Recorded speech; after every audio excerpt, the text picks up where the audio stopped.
Football pays well, apparently, because Bill Belichick is about to cash in as the new head coach of the Tar Heels. 5 years, $50 million. That is way more than Mac Brown was making.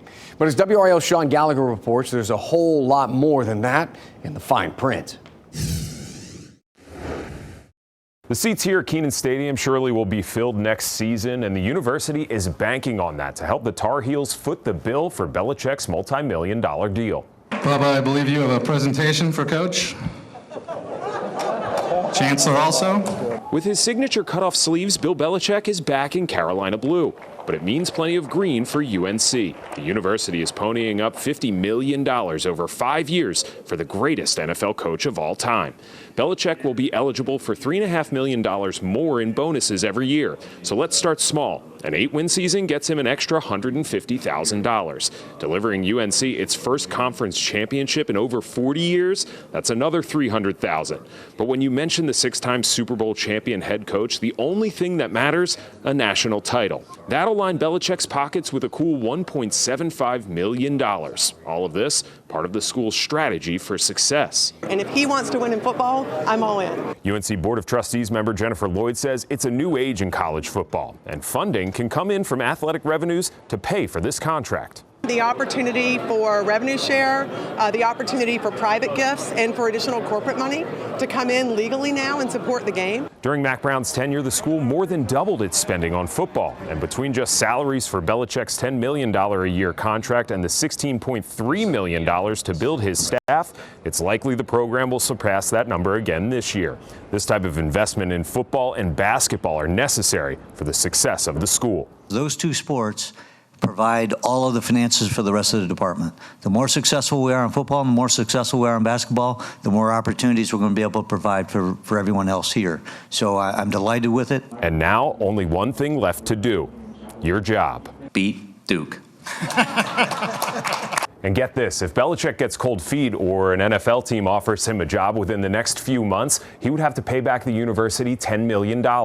If he lasts a year, that number would go down to $1 million. But during the press conference, he made a point to say he didn't come here to leave. At Kenan Stadium, Sean Gallagher, WRAL News. And now, a dollar probably means something different to Bill Belichick than it does to me or you, but let's take a look at how much he is being paid to the other guys kind of in his field, in his class. How much are the other guys making? How does this contract compare with the other big names in college football? So at $10 million per year, Belichick is tied for the 6th largest salary. He's level with Mike Norvell at Florida State and Kalen DeBoer at Alabama. Right now, they are head coaches. There are head coaches at 5 different SEC schools: LSU, Kentucky, Ole Miss, Missouri, and Tennessee. All of them are at about $9 million per year, in that range.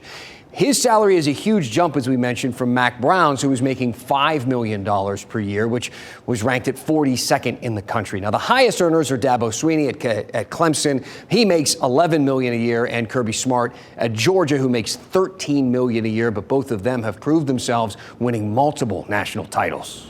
All right, so he's got the job, he's got the contract, he's had his news conference. What's next? A lot. Time to get the job done, right? WRAL sports reporter Luis Fernandez takes us through the immediate to-dos for Belichick and his staff. December is going to be a busy month. Welcome back to school. Bill Belichick. Day one is all about the syllabus, and there is plenty to do before anyone puts cleat to turf. We start with the winter transfer portal window. Players can submit their intention to leave their current program. The window opened this Monday and closes December 28th. Players don't have to decide where they're going by then, but they do have to be in the portal by then. So Belichick and his general manager, Michael Lombardi, will look to see who to add and who to keep. In fact, at least 2 UNC offensive linemen have removed their names from the portal since Thursday. Okay, what else here?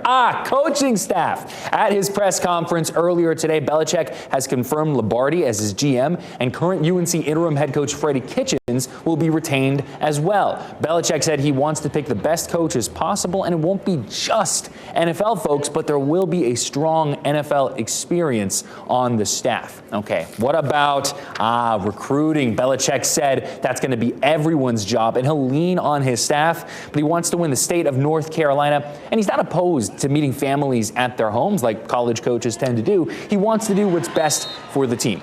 Now, whether it's recruits or the transfer portal or staff hires, that information will come out over the next few weeks and months. But there is one more item left on the list.